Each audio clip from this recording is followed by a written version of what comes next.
Delighted to welcome Daniel Davey, founder of DaveyNutrition.com, to chat to us about how you should be fueling your body while exercising. A lot of people, Daniel, will be probably watching this in the laptop, munching into their substandard cereal or whatever it is. Not you, I doubt it. No, I'd say most people now are sort of back on track. It's been not your conventional type of Christmas, but no, I'd expect that people are on their porridge and granola this morning. It's hard to believe how recently it is that diet wasn't that big of a deal in sport. You advised Leinster and Dublin GAA. Nowadays, obviously, it's everything. But what would you advise the guy or the girl who's just trying to get into a good routine in January in terms of a new fitness regime? What are the pointers that you would give him or her? Well, I think first of all, it points to what brings about success, and no matter what you're doing. And it's like you need to have good clarity. It's not, we're going to go on a big push now in January with something that's probably unrealistic to sustain. So, success comes around having a good idea of what your priorities are and then working towards that. And I suppose that's what I've been fortunate enough to be exposed to. It's that you shouldn't be afraid of making small steps, because that's what we need to do. Nathan, what are your New Year's resolutions on the food front? Oh, well, you're probably talking, Daniel, to two people here who are on slightly different ends of the scale when it comes to fitness and looking after themselves, in the prime athlete in Johnny Ward and myself at the other end, unfortunately. What I like about you, following you on Instagram, Daniel, is like you obviously talk about building healthy habits, and you mentioned there about building something sustainable. I'm wondering, though, for somebody like in my position who is thinking, actually, I do need a significant change.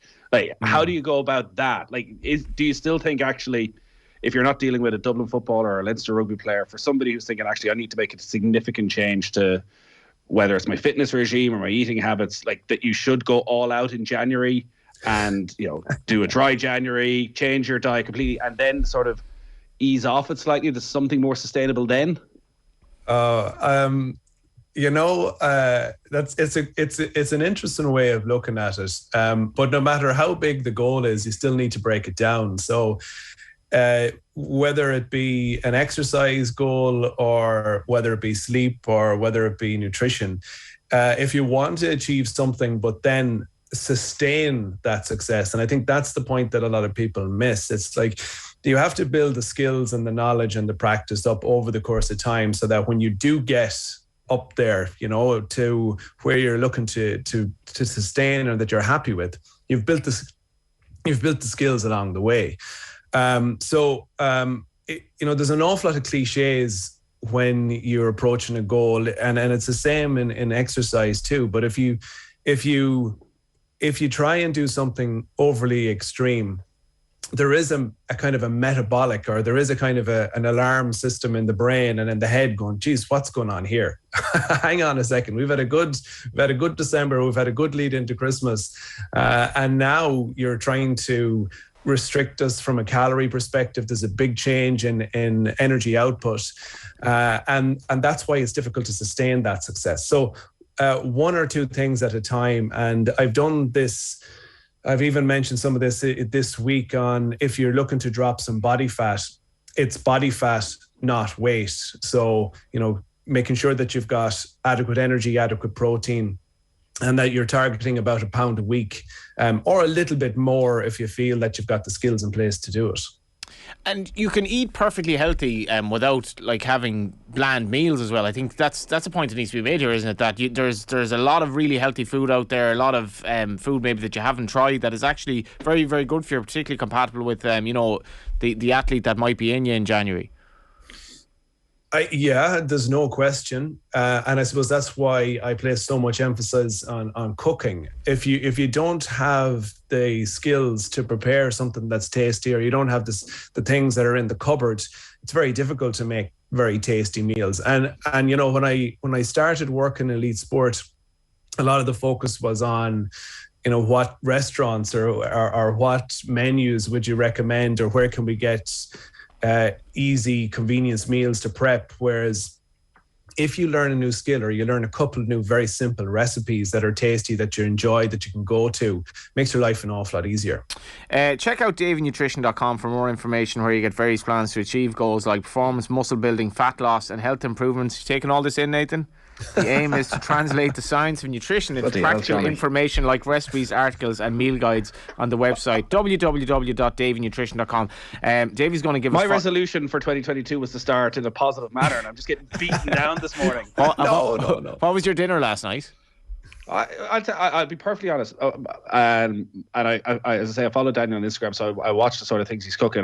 My general 3 meals a day are very healthy. My problem, Daniel, is the snacking.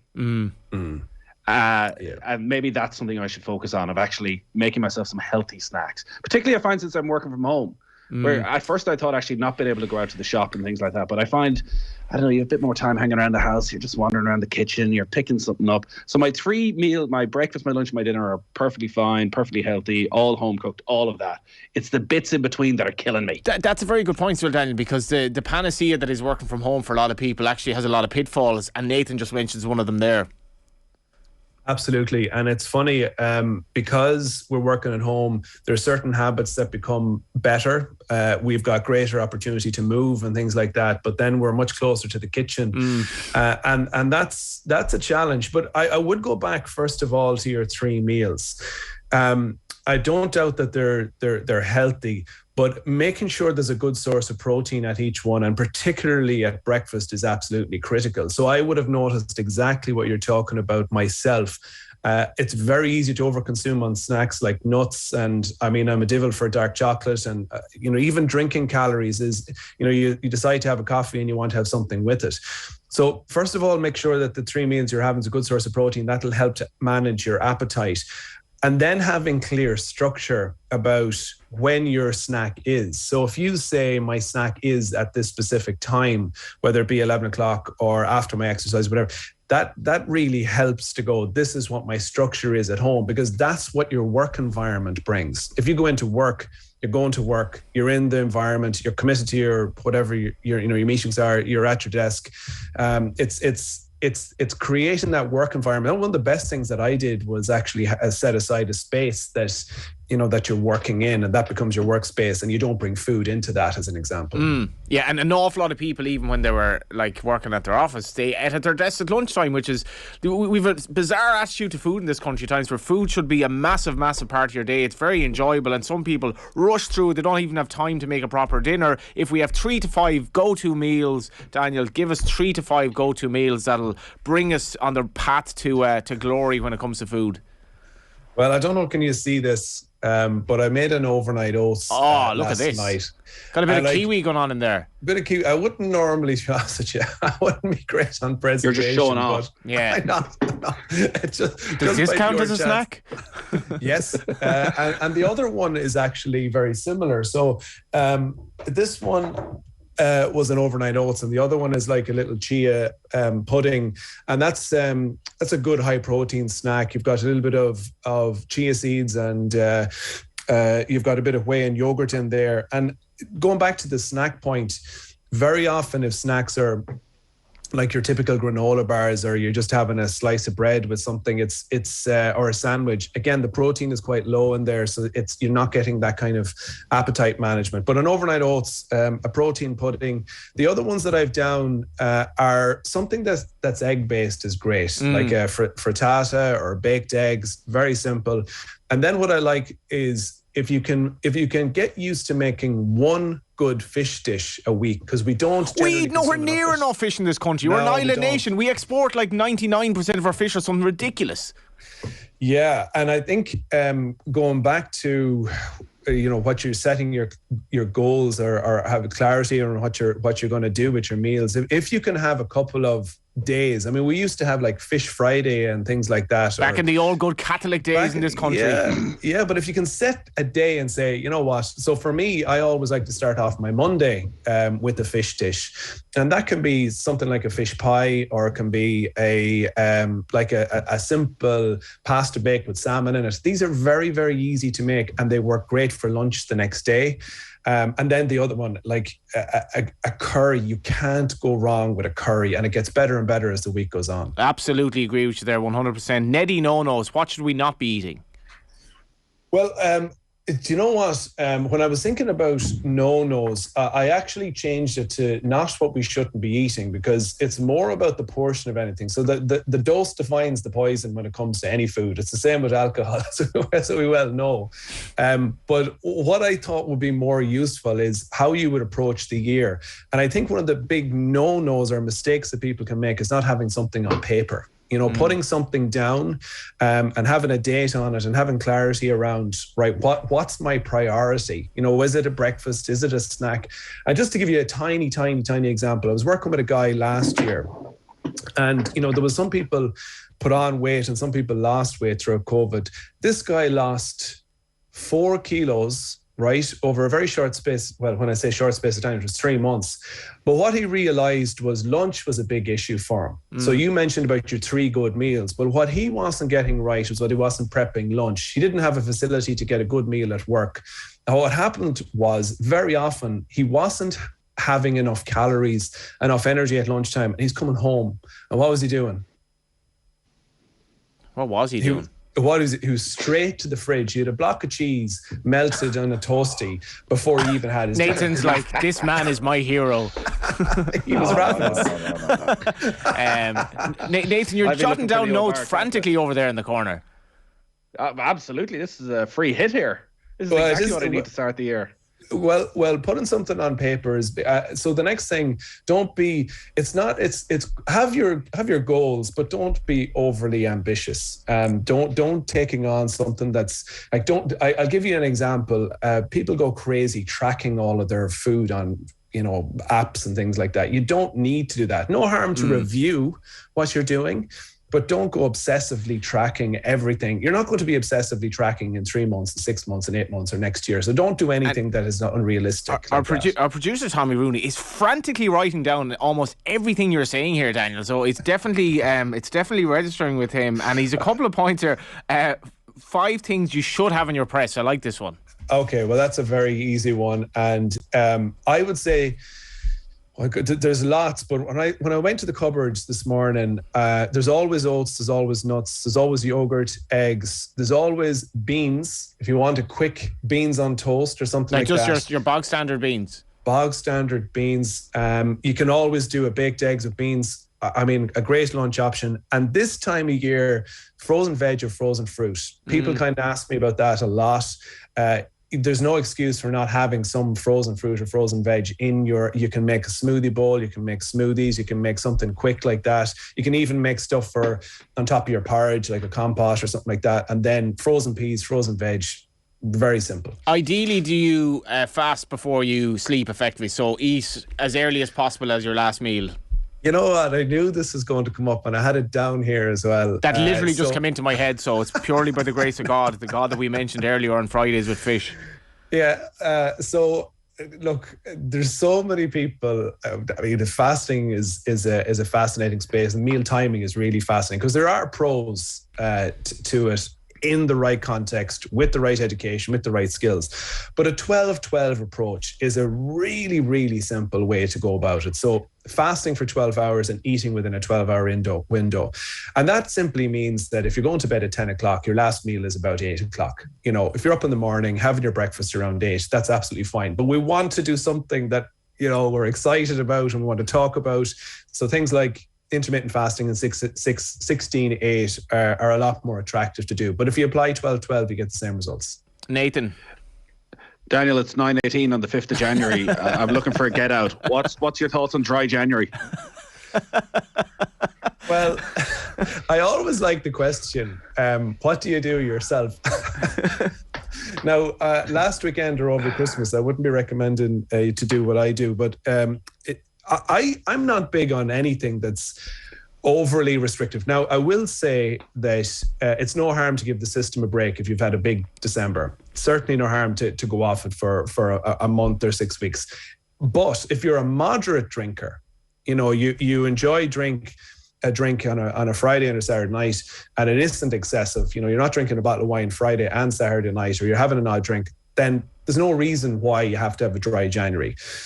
But having said that, if, like a lot of people, you've excessively consumed alcohol, it's no harm giving yourself a bit of a break. Yeah, on a WhatsApp group with an erstwhile colleague who's regularly and off the ball, told him I was on dry January. He said, dry January, honestly, in a pandemic, the futility of it all. To which another colleague replied, all good my end, I've never done dry January, very against it. Yeah, it's the best time of year to go to all the best boozers. There you go, Nick. Well, if you could go to them.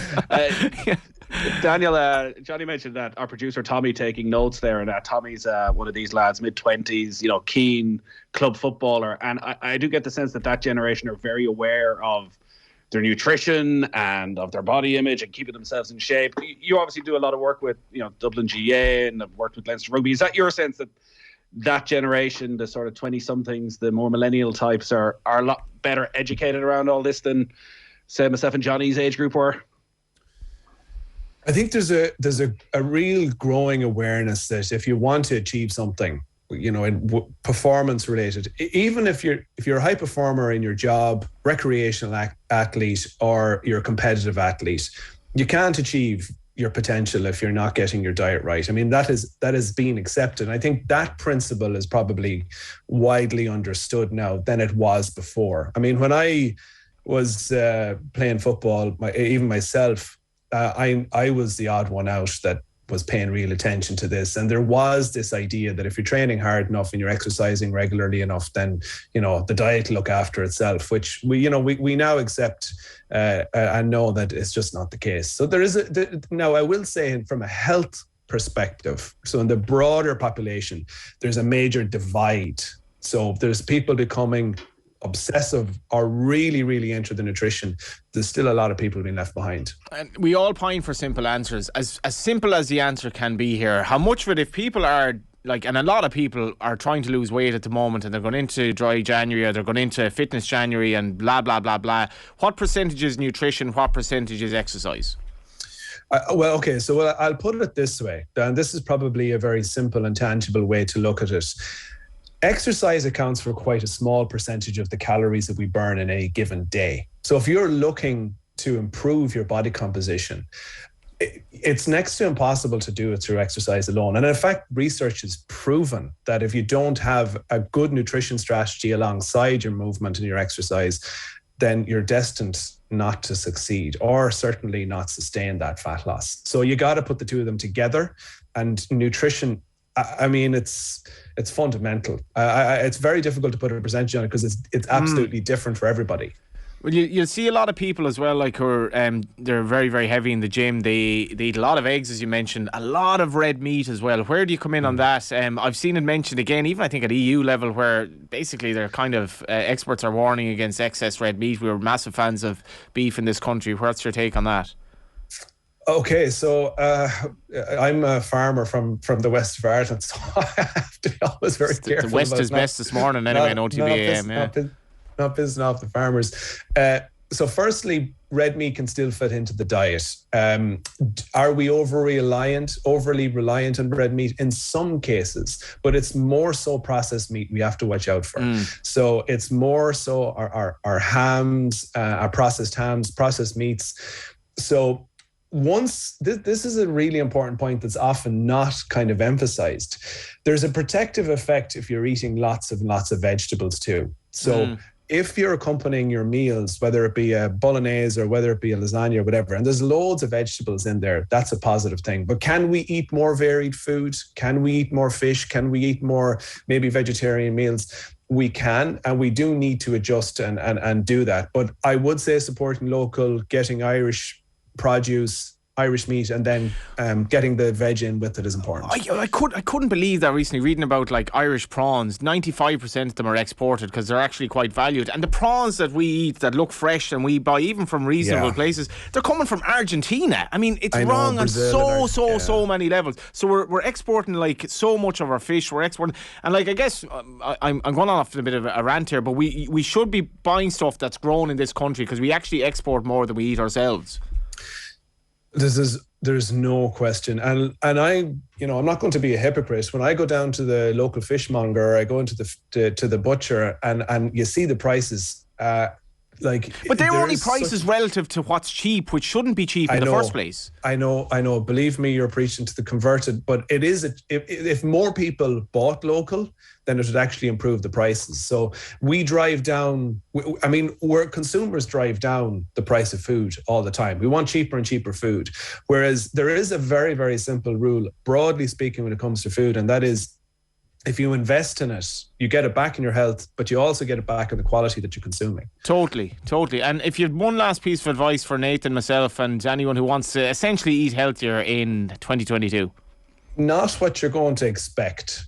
The biggest influencer when it comes to the success of a lot of goals is actually not to do it alone, to actually have this conversation with somebody. And if you are going to go after a nutrition or an exercise or some different thing, that you actually go, right, we'll go in on this.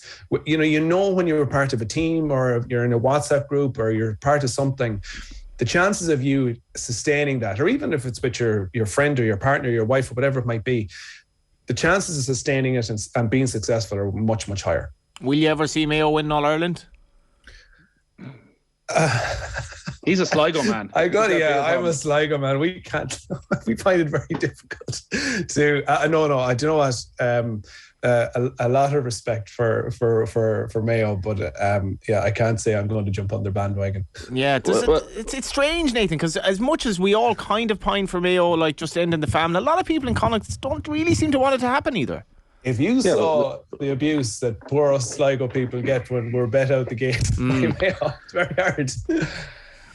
You see, Johnny, you're making the mistake that us Mayo people care what Galway people think about us, which I can assure you we absolutely do not. What we need to do is get thorny subject.